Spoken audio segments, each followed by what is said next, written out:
Well children, today we'll be discussing regarding one of the important part of the plant, that is the flower. Will you know that flower is one of the most attractive part of the plant? Why flower is so important? It's only for attraction, fragrance or nectar, or something important is there? Well, flower, as you know, is the reproductive unit of the plant. Reproductive unit means it is the part of the plant which have the male and the female gamete. It is the part of the plant where fertilization occurs, and due to fertilization you get fruit, then seed, and then from the seed a new plant arises. So it is the part of the plant which is essential for continuation of race in the plant. So on the basis of the presence of male and female reproductive unit, flowers are of two types. So today we'll see regarding the two types of flowers on the basis of the male and the female reproductive unit. So on the basis of the male and female reproductive unit, flowers are of two types. That is unisexual and bisexual. Unisexual flowers are the flowers which have only single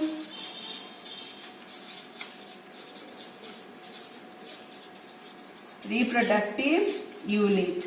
That means they would be having either the male reproductive unit or the female reproductive unit.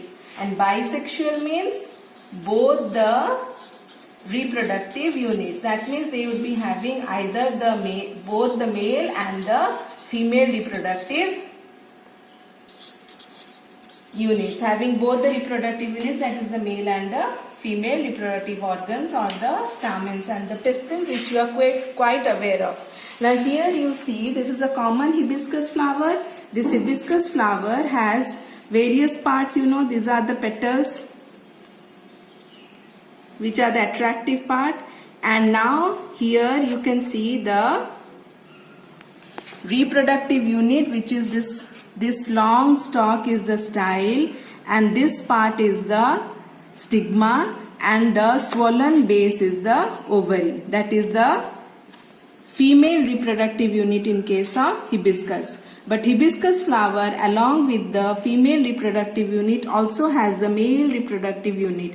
As you can see, these hair-like structures or filament-like structures, pinkish color with a swollen base at the top, yellow color, these are the male reproductive units. So hibiscus flower,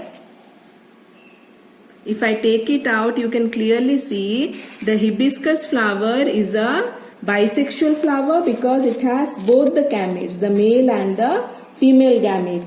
That means it has the pistil and the stamen. But some flowers like this one, as you see, it is a flower of a papaya. Now this papaya flowers are unisexual. You don't find a stamen. There is no anther or no filament or the stamen is there, but it is a female reproductive part which has the stigma and this swollen base or the ovary. So these are the petals. So papaya flowers are unisexual flowers because these have only one reproductive unit. So examples of the unisexual flowers we can write like papaya, and bisexual flower is the common flower called as the hibiscus. Now so this flower is very important because both the reproductive units are there. As you can see here from the model that I have made, the different parts of the flower. This is the pedicel through which the flower is attached to the stem. Then this swollen base is called as the receptacle.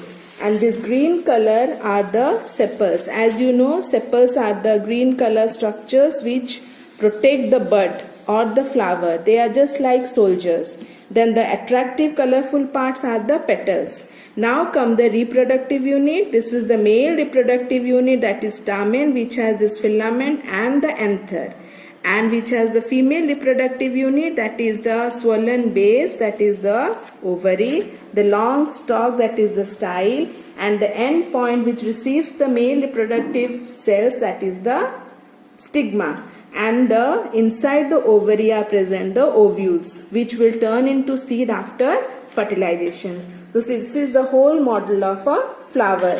Now another most important thing is that what happens to the flower after fertilization.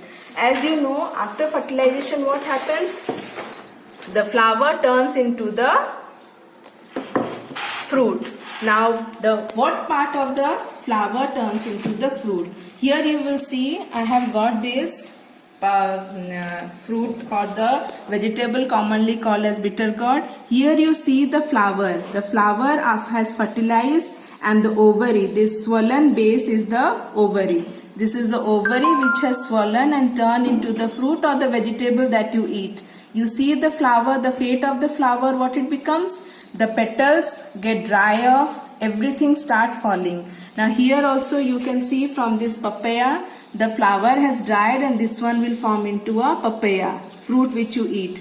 This is the Karela or the bitter gourd which is totally formed and the flower is totally dried up. You see there is no sign of flower or petal and the fruit or the vegetable has totally formed. So this what happens after fertilization. The ovary turns into the fruit that we eat and the petals and the sepals, everything dries off and falls off. So this is very important because it is through fertilization in the flower that we get fruits. Thank you.